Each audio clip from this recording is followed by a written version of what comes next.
Hello viewers, here we are. We have a sample question for those prepping for WASSCE, the theory question at that, which is under calculation in heat.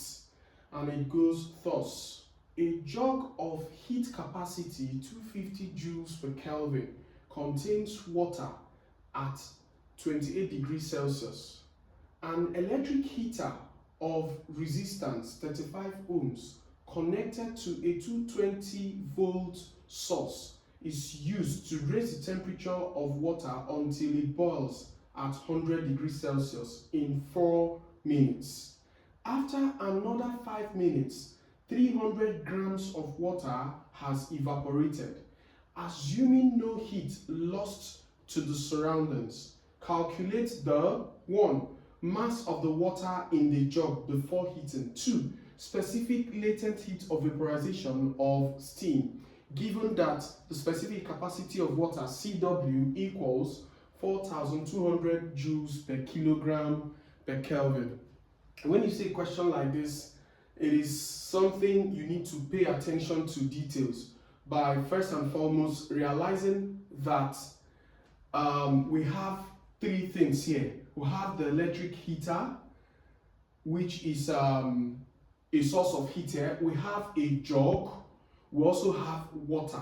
And generally speaking, according to the principle of conservation of energy, heat energy to be precise, it should be known that the heat lost by the electric heater here must equal the heat gained by the jug and also the water.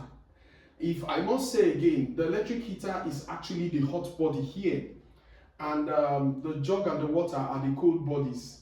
And of course, heat energy will always be transferred from hot to what? To the cold. Now, to respond to this question at first, the general idea is first to know that heat lost by heater equals heat gained by jug and water. Okay, and here is plus and water. Okay, all right. Now, for the electric heater, remember it is coming from an electric source, as the question has clearly stated. And if I must say, before we come back to this, we know that power generally is equal to energy, in this case heat energy, over time. Okay, and our interest here, as far as this heat lost by heater is concerned, is the heat energy. Okay, so heat energy will be equal to power times time. Okay, and from the question, if we look here, the question about the heater, they gave us the resistance, they also gave us the voltage. Okay, so, and here again, power generally is IV or I square R, but let me leave it at IV. But they didn't give us current, so for us to get the current, we will be using Ohm's law that says that V is equal to IR. Okay, so from Ohm's law, if we make I subject of the formula, it will be V divided by R. So this V divided by R will be substituted back into this power formula. And if we do that, we'll be getting that it will be V over R times V again. Okay? So leaving us with what? V squared over R. So what are we saying here? That at this point, our power here would be, sorry, I'm rubbing off some parts. Our power here would be, our Q here finally would be V squared by R all times what? T. So which is simply V squared T divided by R. Okay, so I'll be rubbing off all of this. So at this point here, the heat energy lost by the heater is simply QH, I beg your pardon, QH equals the heat gained by the jug is QJ plus the heat gained by water is QW. All right, so coming back to here with what we've written before, I think we got that Q there is V squared T over R. That was what we got as the quantity of heat energy from the previous formula I just rubbed off now. Okay, then heat gained by joule. Remember, generally from our formula, mc delta T, okay, where m is mass in kilograms, C is specific capacity, delta T is temperature rise or change. Okay, then for the joule, I'll be saying mj Cj delta Tj. Okay, and that of water, the heat gained by water, will now be mw Cw delta Tw. I hope this is clear. Okay, because the most important thing in what we are doing is to use the right formula.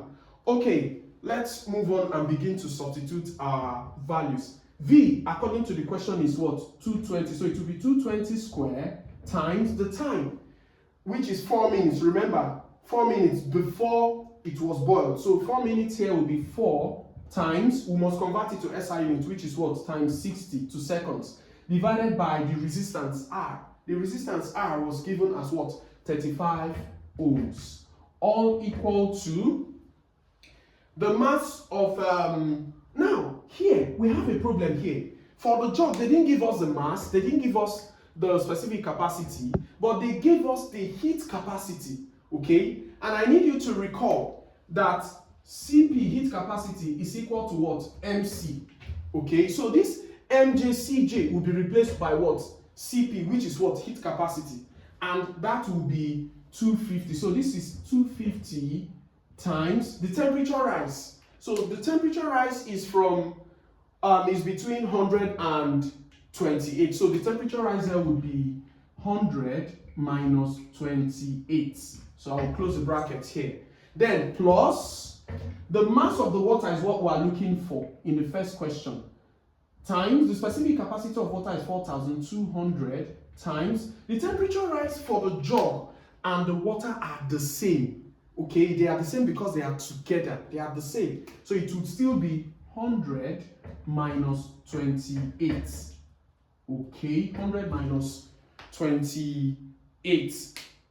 All right, so if this is clear, I'll still be going off to rub off some part of this so that we move on from here. So if we move on from here, I'll rub off this part so that we move on.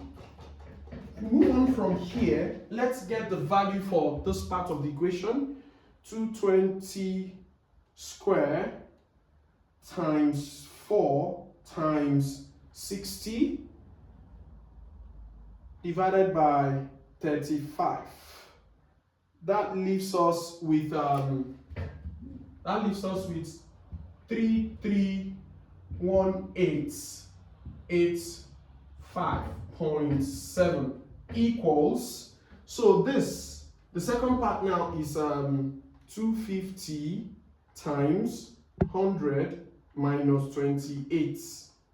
So that leaves us with 18,000. So this is 18,000 plus this last part now would be 4,200 times 100 minus 28. So if we do that, it will be leaving us with 302,400 MW. Remember that this MW is an unknown. So at this point, it becomes easier to figure out. So mathematically speaking, it will be that 302,400 MW equals 331885.7 minus 18,000. Okay, so if we move on, let me rub off this down part. I'm done with this. So if we move on, we'll be having this to be 331885.7 minus 18,000. So that will leave us with the fact that MW equals 313,885.7 divided by the coefficient of MW, which is 30,2400. So if we do this division, divided by 30 to 400, that will leave us with 1.04 kilograms. This is the mass of the water. I hope this is clear and straight to the point. Okay, we've answered the first part of the question. Now we'll be going to the second part, which says that we should get the specific latent heat of vaporization of the steam. Now to do this, it is simple still.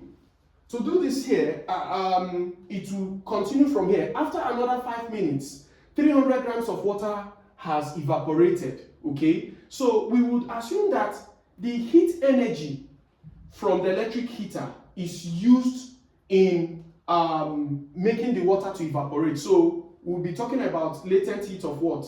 Vaporization. So because of that, our calculation will go thus with the relation that the quantity of heat from the heater is equal to quantity of latent heat of what? Vaporization. Okay, so which will be, our formula still remains V squared T over R is equal to QV, and QV here will be MV LV, where MV is the mass that evaporated and LV is the specific latent heat of what? Vaporization. So let's make LV subject of the formula. LV will be equal to V squared T over MVR. So let's substitute. V remains 220, which is square, times the time here is the after 5 minutes, so it will be 5 times 60. Remember, it must be converted to SI units, divided by MV. The mass they gave here is 300 grams, which we must convert to kilograms by dividing with 1000. So that will leave us with 0.3 times the resistance remains 35 ohms. So if we do this, will be getting, let's work on this, 220 square times 5 times 60, all divided by 0.3 times 35. No, let me go through it again.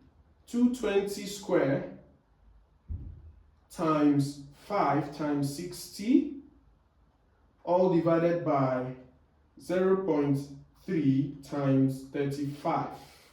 So if we do this, it will leave us with an answer, which is trying to get the answer from the calculator, to leave us with an answer,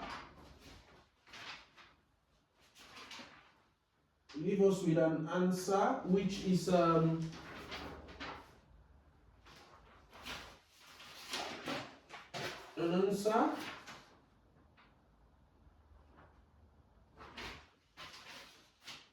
which is 1.38 times 10 raised to power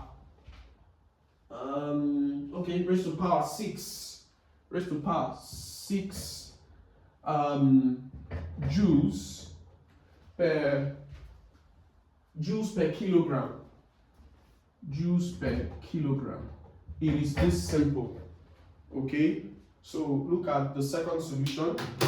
You can see go through the video again to see the first solution. So this is a typical theory question. Thank you for viewing. Remember to like, share and subscribe to our channel.